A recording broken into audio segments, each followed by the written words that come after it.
News 18 network team cashless India में आपका बहुत बहुत स्वागत है। मैं हूं आपके साथ आस्था कौशिक। हम अलग अलग शहरों में जाके इस मंच के माध्यम से आप सभी लोगों को जागरूक कर रहे हैं कि डिजिटाइजेशन के कितने फायदे हैं, आपके व्यापार में, आपके कामकाज में से कितना लाभ होता है, ये बहुत सुरक्षित भी है। केंद्र सरकार भी इस पर खास तौर पर जोर दे रही है। यहाँ तक कि डीमोनेटाइजेशन के बाद भी सरकार ने बड़े प्रयास किए हैं जिससे डिजिटाइजेशन बढ़े, इसका इस्तेमाल बढ़े और उसके फायदे ज्यादा से ज्यादा लोग जान पाएं। लेकिन इस अभियान का मकसद इसको और आगे लेकर जाना है। व्यापक तौर पर इसके कितने फायदे हैं आप सब लोगों तक पहुंचाना है। इस पर चर्चा के लिए एक बुद्धिजीवी पैनल हमारे साथ है। हमारे साथ लखनऊ की मेयर संयुक्ता भाटिया जी हैं। जोरदार तालियों के साथ स्वागत है। हमारे साथ मास्टर कार्ड से अमिताभ खन्ना जी हैं, vice president market delivery international markets. SBI payment से हमारे साथ निखिल वर्मा जी भी हैं, प्रोडक्ट हेड।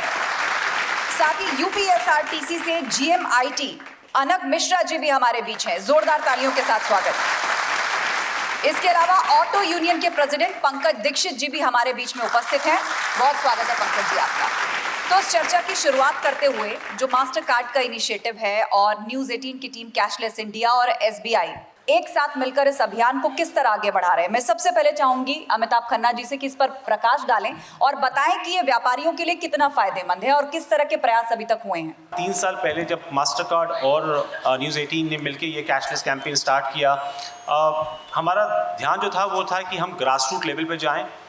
छोटे शहर जहाँ पे कि अभी डिजिटलाइजेशन इतना नहीं पहुँचा है, वहाँ हम जाके लोगों को अवेयर करें, उनको एजुकेट करें कि डिजिटल पेमेंट से क्या फ़ायदे हैं और वो कैसे उसका फ़ायदा उठा के अपने बिजनेस को और अपने काम धंधे को आगे बढ़ा सकते हैं। पिछले 3 सालों में हम कई छोटे शहरों में गए हैं, कई सारे व्यापारी भाइयों से मिले हैं और उनको हमने डिजिटल पेमेंट एक्सेप्ट करने के लिए तैयार किया है और वो अब डिजिटल पेमेंट एक्सेप्ट कर रहे हैं। मुझे जो सबसे बड़ी फ़ायदा जो मुझे दिखता है वो ये दिखता है कि जब आप डिजिटल पेमेंट लेते हैं तो जो पैसे का आदान प्रदान होता है वो काफ़ी फास्ट तरीके से हो सकता है। अगर हम डिजिटल पेमेंट करेंगे तो जो छुट्टे का जो प्रॉब्लम है या फिर जो पैसे लेना और देने का जो समय है वो काफ़ी सेव हो सकता है। बहुत सारे ऐसे लोग जिनको कैश रखने में या कैश में आदान प्रदान करने में डिफ़िकल्टी होती है, वो जो है सारे के सारे व्यापार बढ़ाने के लिए ऑटो रिक्शा और कारों का जो टैक्सी का जो बिजनेस है बढ़ाने में काफ़ी सहायक होगा। संयुक्ता जी, मेरा सवाल आपसे ये है कि जिस डिजिटाइजेशन पर हम खास तौर पर फोकस कर रहे हैं तो ये कितना कन्वीनियंट है और जनता को आप किस तरह समझाएंगे कि इससे कितने लाभ हो सकते हैं और क्या इनिशिएटिव सरकार के भीतर लिए गए हैं? मैं ये बताना चाहती हूँ, व्यापारियों को लाभ तो है ही है, इसमें हर व्यक्ति को इसमें लाभ है और हम सबसे बड़ा लाभ तो हमें कैश को गिनने की आवश्यकता नहीं है। हमारे पास अगर पेमेंट होती है हमें हमारे चोरी होने का भी डर नहीं है। तो दोनों में फ़ायदा है, चाहे ऑनलाइन करें या फिर वहाँ पर करें।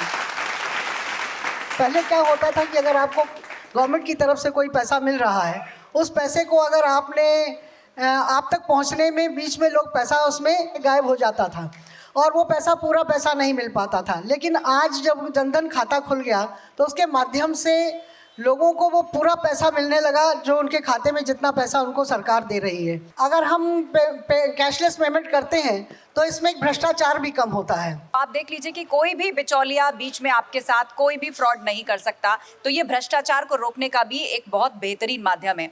और साथ ही हमारे एक और विशिष्ट मेहमान हमारे बीच पधार चुके हैं। मैं चाहूंगी जोरदार तालियों के साथ आप स्वागत करें। ज्वाइंट कमिश्नर क्राइम निलब्जा चौधरी जी हमारे बीच में हैं।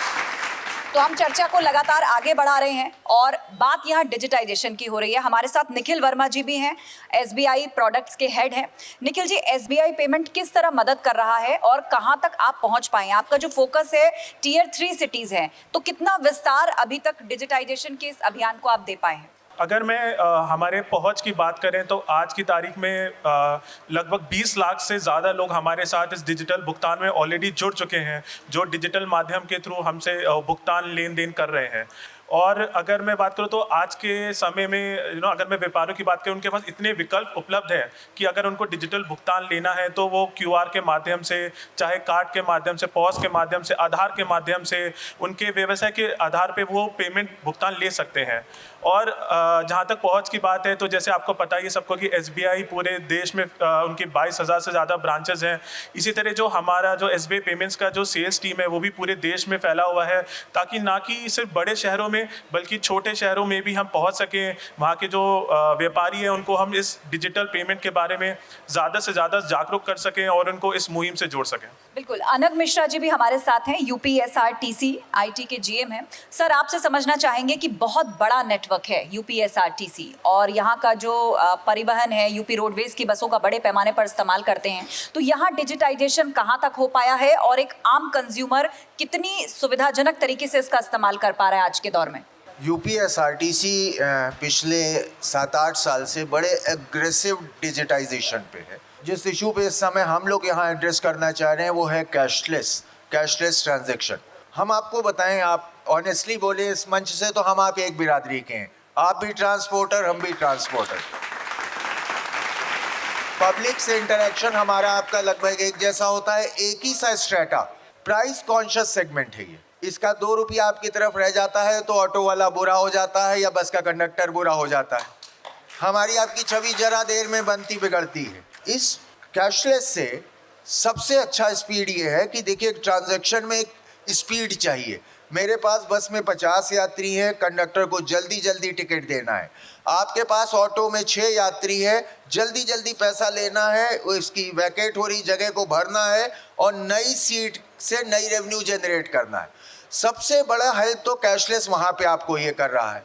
और इस समय तो हम लोग जो प्राइम टारगेट है हमारा, माननीय प्रधानमंत्री जी ने जो नेशनल कॉमन मोबिलिटी कार्ड का मैंडेट दिया, 1 नेशन 1 कार्ड, उस तरफ हम लोग धीरे धीरे अब बढ़ रहे हैं, जिसमें हमारे एक कार्ड से ही एक व्यक्ति आपकी ऑटो में बैठेगा, हमारी बस में बैठेगा, रेल में बैठेगा, मेट्रो में बैठेगा, इवन मर्चेंडाइज वॉलेट भी उसमें होंगे कि अगर वो कुछ खरीदारी करना चाहता है तो वो भी कर ले। आपका बैंक खाता हर समय आपकी कस्टडी में है और बैंक खुलने का इंतजार नहीं करना है, किसी भी समय ट्रांजैक्शन आप कर डालिए रात बेरात। तो इन सब सुविधाओं के साथ अगर हमारे ख्याल से अगर आप लोग उसे एक्सेप्ट करें तो ग्रेजुअली हमारा आपका जो औपचारिक मिलन होना है वो इंटर मोडल कनेक्टिविटी में होना है। बस से उतरा ऑटो में बैठा, ऑटो से उतरा बस में बैठा या मेट्रो में बैठा। इस संबंधों को और प्रगाढ़ किया जा सकता है। कामना यह है कि आप लोग भी समानांतर बढ़े तो एक साथ एक यूनिफॉर्मिटी दिखे। Thank you. हमारे साथ नीलब्जा चौधरी जी भी हैं। सर, पुलिसिंग का किस तरह कैशलेस और डिजिटाइजेशन से वास्ता पड़ता है? हम लोग के बड़े सबसे टेंशन्स रहते थे जब मैं कई छोटे जिलों में था, कई मीडियम जिलों में था, जहाँ पे कृषि क्षेत्र में बहुत मंडी क्षेत्रों में बहुत ज़्यादा पैसे की आदान प्रदान होती थी। तो जब हार्वेस्टिंग सीजन आती थी, मतलब फसल की कटाई होती थी और मंडी में नया फसल आता था, चाहे आलू हो चाहे गेहूँ हो, तो आड़तियों के पास छोटे छोटे कपड़ों के बैग में 10-10 लाख, 20-20 लाख, 50-50 लाख रुपए होती थी। और जैसे कहा, एक छिनैती अगर जहाँ हो जाती है उसके बाद तो 50 लाख की लूट या 50 लाख की डकैती के रूप में सामने आ जाता है। और उसको फिर रिकवरी कर पाना भी, मतलब प्रयास हम लोग पूरे करते हैं, हमेशा सफल नहीं भी हो पाते हैं। तो उस चीज़ पे तो, उन सब वारदातों पे तो निश्चित रूप से कैशलेस ट्रांजैक्शंस के कारण विराम लग सकती है। लेकिन आज की तारीख में एक पहलू हम लोग और देख रहे हैं, अब इससे थोड़ा सा आगे बढ़ेंगे। देखिए, डिजिटाइजेशन के लिए जो टेक्नोलॉजी चाहिए, जो काबिलियत चाहिए, वो तो निश्चित रूप से हम लोग के पास है, उसमें मुझे कोई शक नहीं। परंतु दिक्कत ये है कि टेक्नोलॉजी तो हम इम्प्लीमेंट तो कर ले रहे हैं, लेकिन उसके कारण जो यूज़र्स की जो एडुकेशन है, डिजिटल ट्रांजैक्शंस के तरफ शिक्षित करने का जो हमारा पहल है, उसमें निश्चित रूप से और तेजी आने की आवश्यकता है। ये जो ऐसे कार्यक्रम है, मैं निश्चित रूप से आभारी हूँ आयोजकों का कि ऐसे कार्यक्रम आगे और आयोजित होते रहने चाहिए। मैं बस दो या तीन पॉइंट्स इसमें रखना चाहूँगा, एज ए पुलिस ऑफिसर रखना चाहूँगा। कृपा करके जो भी आप लोग ऑनलाइन ट्रांजैक्शंस करें तो कृपया सिक्योर मर्चेंडाइज या सिक्योर है कि नहीं ये देख लीजिएगा, उसके बाद ट्रांजैक्शंस करिएगा। अपने कंप्यूटर या अपने ही टैबलेट या अपने मोबाइल से ट्रांजैक्शंस करिएगा। अगर आपके मोबाइल पे आप अपने बैंक के सारे डिटेल्स रखते हो तो उसमें एक अच्छा लॉक या एक एंटीवायरस या एक अच्छा एंटी मैलवेयर सॉफ्टवेयर उसमें होनी चाहिए। हम लोग को जागरूक निश्चित रूप से होना पड़ेगा और जागरूकता के साथ हम लोग आगे बढ़ेंगे तो ये सारे हम लोग के जो कैशलेस ट्रांजैक्शंस के पहल है वो निश्चित रूप से सफल होंगे और हम लोग एक आगे हमारे एक विकसित जीवन शैली की तरफ अग्रसरित होंगे। हमारे साथ ऑटो यूनियन के प्रेसिडेंट पंकज दीक्षित जी भी जुड़े हुए हैं। पंकज जी, ऑटो यूनियन की बात करें या हम लघु मध्यम उद्योगों से जुड़े हुए या जो अपनी जीविका चला रहे हैं उन लोगों की बात करें तो कितने बड़े पैमाने पर उन्होंने ऑनलाइन पेमेंट को अपनाया है या कुछ लोग झिझकते भी हैं? जो ऑटो रिक्शा या ऑटो टेम्पो या ई रिक्शा का जो सेक्टर है, काफ़ी सारे जो हमारे चालक हैं बहुत ज़्यादा वो लिटरेट नहीं है। तो उनके झिझकने की सबसे बड़ी वजह ये कि वो लिटरेट नहीं है, ना इनको किसी तरह से कोई प्रशिक्षित करने वाला है कि आपको ऑनलाइन ट्रांजेक्शन किसी तरीके से करना है। जो ऑटो या टेम्पो के जो हमारे ड्राइवर्स हैं उसमें कई बार किराए को लेकर बड़ा डिस्प्यूट्स होता है। तो कई बार पैसेंजर के पास में चेंज पैसे नहीं होते हैं, तो उसको लेके बड़ा डिस्प्यूट होता है कि साहब हमें 12 रुपये किराया है, 10 रुपये तो दे दिए बट 2 रुपये नहीं है, 2 रुपये चेंज अब मैं कहाँ जाऊँ कराने के लिए। पैसेंजर बोलता है साहब ये मैंने 100 का नोट दिया, आप करा के लाओ, कहाँ से लाओ, हमसे नहीं मतलब है। तो इस तरह के जब ऑनलाइन ट्रांजेक्शन्स होंगे तो उससे इस तरह की जो समस्याएं हैं वो ख़त्म होंगी, पैसा उसके अकाउंट में भी आएगा। और मैं एक थोड़ा एक्स्ट्रा चीज़ बोलना चाहूँगा, जब पैसा उसके अकाउंट में आएगा तो कहीं ना कहीं से वो एक सेविंग करना भी शुरू करेगा, क्योंकि छोटे तबके का आदमी जब कैश मिलता है तो आमतौर पर वो कैश को फिर ख़त्म भी कर देता है। और कहीं ना कहीं जब उसके अकाउंट में पैसा आएगा तो धीरे धीरे उसके ये रुझान बढ़ेगा कि धीरे धीरे लोग सेविंग भी करना शुरू करेंगे कि जो कैश है उसको ख़त्म कर दो बट जो अकाउंट है उसको पड़ा रहने दो। तो डिजिटाइजेशन को लेकर ये चर्चा लगातार जारी है। फिलहाल एक छोटे से ब्रेक के लिए हमें रुकना होगा, जल्द लौटेंगे, कहीं मत जाइएगा।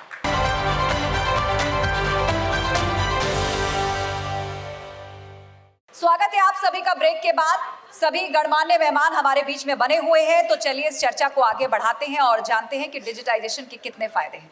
अमिताभ जी, ये जानना चाहेंगे कि जो छोटे व्यापारी हैं, मान लीजिए किसी का छोटा सा खोका है या कोई रेडी पटरी वाला है, तो उसके लिए ये डिजिटल पेमेंट या ऑनलाइन माध्यम उसके व्यवसाय को बढ़ाने में या उसे लाभ पहुंचाने में कितनी मदद कर सकता है? जो भी हम ट्रांजैक्शन कर रहे हैं उस ट्रांजैक्शन का एक डिजिटल रिकॉर्ड बन जाता है। अब वो डिजिटल रिकॉर्ड से ऑब्वियसली आप उसे सेव करने के लिए भी यूज़ कर सकते हैं क्योंकि आप खर्च नहीं करेंगे ज़्यादा पैसा। बट जो दूसरी इंपॉर्टेंट चीज़ जो बनेगी, अगर आपको कल को अपना ऑटो रिक्शा रिपेयर करना है या उसमें कोई नया स्पीकर लगाना है या कुछ उसको अपग्रेड करना, चाहे नई सीट कवर लगाने हैं और उसके लिए आपको पैसे की ज़रूरत है, आप चाहते हैं कि वो लोन लेके आप उसको अपग्रेड करें, अपने ऑटो को या अपने बिजनेस को आप अपग्रेड करें, तो उसको लोन लेने के लिए वो जो डिजिटल एविडेंस क्रिएट हुआ है, जो डिजिटली आपने पैसे एक्सेप्ट किए हैं, वो लोन लेने के लिए वो सहायक होगा। आप बता पाएंगे बैंकों को कि इतना मेरा इनकम है, इतना मैं रोज़ कमाता हूँ, तो आप इतना पैसा मुझे दे सकते हैं। तो मेरे हिसाब से वो बिज़नेस एक्सपेंड करने के लिए एक बहुत अच्छी शुरुआत देगा आपको। संयुक्ता जी, जो छोटे शहर हैं, खासतौर पर जो 3 टियर सिटीज़ हैं जिन पर फोकस है कि वहाँ तक भी रेवोल्यूशन पहुँचे, तो लोगों को ये भी समस्या आती है कि इंटरनेट कनेक्शंस ठीक से नहीं मिलते हैं। तो जब ऑनलाइन को बढ़ावा देना है, सरकार का फोकस डिजिटल पर है, तो इसकी भी व्यवस्था अच्छी होनी चाहिए। बिल्कुल होनी चाहिए और धीरे धीरे करके ये व्यवस्था सरकार के द्वारा हो रही है। मुझे लगता है कि गाँव-गाँव तक बहुत जल्दी ही इसका और प्रभावी और प्रभावशाली इसका वो होगा। और गांव में अगर हमें इसको ले जाना है तो मुझे लगता है कि पहले वहाँ पर प्रशिक्षण केंद्र खोलना चाहिए जिससे लोगों को ये सिखाया जा सके कि हमें इसको कैसे करना है। बिल्कुल, हम उम्मीद यही करते हैं कि जिस प्रशिक्षण का जिक्र आपने किया है, सरकार तेज़ी से इस दिशा में कदम आगे बढ़ाएगी और गांव-गांव तक जो डिजिटाइजेशन को पहुंचाने की बात हो रही है उससे पहले बड़े पैमाने पर अवेयरनेस पहुंचेगी। निखिल वर्मा जी, आपसे समझना चाहेंगे कि SBI पेमेंट्स किस तरह से लोगों की मदद कर रही है? जैसे अभी मेरे सहयोगी ने बताया कि जब भी कोई एक डिजिटल ट्रांजैक्शन होती है तो उसका एक डिजिटल रिकॉर्ड क्रिएट होता है। जैसे अगर हम बात करें SBI पेमेंट्स का एक ऐप है योनो मर्चेंट एप्लीकेशन, अगर उसके थ्रू ये जो भी हमारे ऑटो चालक हैं ये सब अगर पेमेंट एक्सेप्ट करते हैं तो जो भी उनकी इनकम है उसका एक डिजिटल रिकॉर्ड क्रिएट होता जाता है कि उनके दिन में इतनी आमदनी हो रही है, तो उसके बेसिस पे भी बिना किसी कम से कम डॉक्यूमेंट के लोन प्रोवाइड किया जा सकता है। और ऐसा आज के टाइम पे ऑलरेडी हमने किया है कि जो भी हमारे व्यापारी जो पहले से हमारे साथ जुड़े हुए हैं, जिनका ऑलरेडी हमारे साथ पहले से जिनका बिजनेस हमारे को आ रहा है, उनका बिजनेस देखते हुए उनका कितना मुनाफा हो रहा है, उसके बेसिस पे हम एक उनको पहले से इन्फॉर्म कर देते हैं कि चूँकि आप इतना बिजनेस हमें दे रहे हैं तो इसके बेसिस पे हम आपको इस प्रतिशत तक एक लोन अमाउंट बिना मिनिमम कम से कम पेपर वर्क के दे सकते हैं। तो मेरा ये मानना है कि जितने अगर ज़्यादा से ज़्यादा लोग जुड़ेंगे और डिजिटल माध्यम से तो उनके लिए लोन लेना भी उतना ईजी हो जाएगा क्योंकि उसका एक डिजिटल रिकॉर्ड क्रिएट होगा। तो उम्मीद है ये जानकारी, आश्वासन ज़रूर आप लोगों के काम आएगा। यूपीएसआरटीसी के जीएमआईटी हमारे साथ हैं अनग मिश्रा जी। सर, आपने भी इससे पहले जिक्र किया और एक मोबिलिटी की आप बात कर रहे थे, वन नेशन वन कार्ड की आप बात कर रहे थे कि एक साथ इतना डेटा जब एक कार्ड के अंदर होगा तो ये कैसे संभव होगा। छोटे शहर, छोटे गांव, हर कोई इतना अवेयर नहीं होता, तो उसकी सुरक्षा को लेके भी काफ़ी चिंताएं हैं कि कैसे हम उस डेटा को सुरक्षित रख पाएंगे। वो एक कार्ड जिसमें हमारा सब कुछ है, जो हर इमरजेंसी के लिए है, हर कंटिंजेंसी के लिए, किसी भी समय के लिए, मतलब हर वक्त का साथी है वो।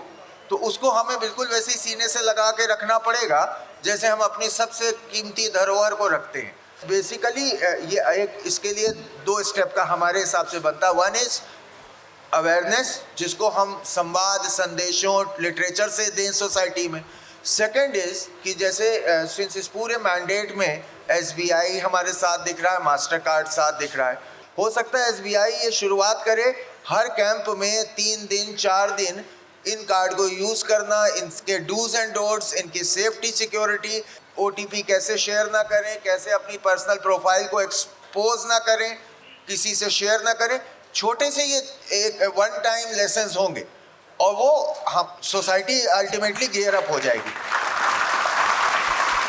नीलम जी, पुलिस की अगर बात करें तो लोगों की जो उम्मीदें हैं वो पुलिस से ज़रूरत से ज़्यादा होती हैं। किसी भी तरह की अकाउंट संबंधी दिक्कत किसी को आई तो पुलिस क्या उसमें मदद कर सकती है या करती है? इस तरह की कोई व्यवस्था है या फिर ये सीधे कस्टमर केयर और ग्राहक के बीच का ही मामला है और उसको उसी तरह छोड़ दिया जाता है? जब भी कोई आपके डिजिटल फ्रॉड आपके साथ होता है तो सबसे पहले नियम तो ये कहता है कि जो भी आपके ट्रांजैक्टिंग बैंक है या आपके जो भी सर्विस प्रोवाइडर है उसको आप तत्काल सूचित करें। मैं बस इतना ही ज़रूर कहना चाहूँगा, क्योंकि मतलब एक कोई होना चाहिए जो थोड़ा सा उसको एक वार्निंग नोट भी साउंड करे कि आपको इसी रास्ते पे चलना है, परंतु आपको देखते रहना है कि जिस चीज़ पे आप कॉन्फिडेंट है उसी पे आप चले। मान लीजिए आप ATM कार्ड को यूज़ करने में बहुत कॉन्फिडेंट है, करिए उसी पे। उसमें बैंक के फुटफॉल्स भी कम होते हैं, बैंक से जो कैश लेके निकलते हैं उसमें लूट छिनैती की कारण भी कम, मतलब हम लोग के लिए भी सरदर्दी कम हो जाता है। उसके आगे के जो ट्रांजैक्शंस है उसको आप समझ के करें, मतलब जिम्मेदारी के साथ करें। अमिताभ जी, आपसे समझना चाहेंगे कि इस ऑनलाइन मोड पे स्विच करने में क्या कोई ट्रस्ट भी ऐसा फैक्टर है जो रोकता है? जैसे आपने बोला कि विश्वास ये है कि जब कोई व्यापारी भाई या जो ऑटो रिक्शा वाले पेमेंट लेते हैं उनको 2 समस्याएं होती हैं। एक समस्या ये होती है कि अगर मैंने पैसा ज़्यादा लिया या पैसा कम लिया तो मैं क्या करूं, वो तो एक ऑपरेशनल चैलेंज है। दूसरा जो समस्या होती है कि अगर किसी ने मेरे साथ फ्रॉड किया तो मैं क्या करूं। जितने भी फाइनेंशियल इंस्टीट्यूशंस हैं जो कि डिजिटल पेमेंट एक्सेप्ट करने के लिए प्रोत्साहित करते हैं या ऑप्शंस अवेलेबल करते हैं व्यापारियों को, उनके पास एक कस्टमर सपोर्ट की एक लंबी चौड़ी टीम होती है। उस टीम का होने का यही है कि जब भी ज़रूरत पड़े व्यापारी भाई उनसे संपर्क करें, और चाहे वो ऑपरेशनल चैलेंज हो कि पैसा कम आया या ज़्यादा आया है या मेरे अकाउंट में मुझे ऐसा लग रहा है कि कोई फ्रॉड हो रहा है, वो दोनों की जानकारी उनको दें और उनसे जो इनकी फैसिलिटीज़ हैं उसका फ़ायदा उठाएं और उस प्रॉब्लम को सॉल्व करें। अब आज की डेट में सारे के सारे कॉल सेंटर पे करना ज़रूरी नहीं है, आप ऐप के थ्रू भी बात कर सकते हैं उनसे और वो प्रॉब्लम सॉल्व कर सकते हैं। आजकल काफ़ी सारे बैंक्स जो हैं वो कस्टमर सपोर्ट जो है वो व्हाट्सअप पे कर रहे हैं। आपको ये भी नहीं कि आपको कॉल ही करना है, आप व्हाट्सअप पे जैसे बातें एक्सचेंज करते हैं वैसे कर सकते हैं। इनफैक्ट गवर्नमेंट ऑफ इंडिया ने एक रिसेंट जो इनिशिएटिव लिया है वहाँ उन्होंने एक नंबर और एक व्हाट्सअप नंबर जो है वो इंट्रोड्यूस किया है, जहाँ पे आप किसी भी बैंक के रिलेटेड कोई भी प्रॉब्लम हो या कोई क्वेरी हो उसके बारे में इंफॉर्मेशन ले सकते हैं। तो आई थिंक चाहे वो बैंक्स हो चाहे वो सरकार हो, एक सराहनीय काम हुआ है कि ट्रस्ट बिल्ड हो और उस ट्रस्ट को लेके जो है डिजिटल पेमेंट जो है वो आगे बढ़ें।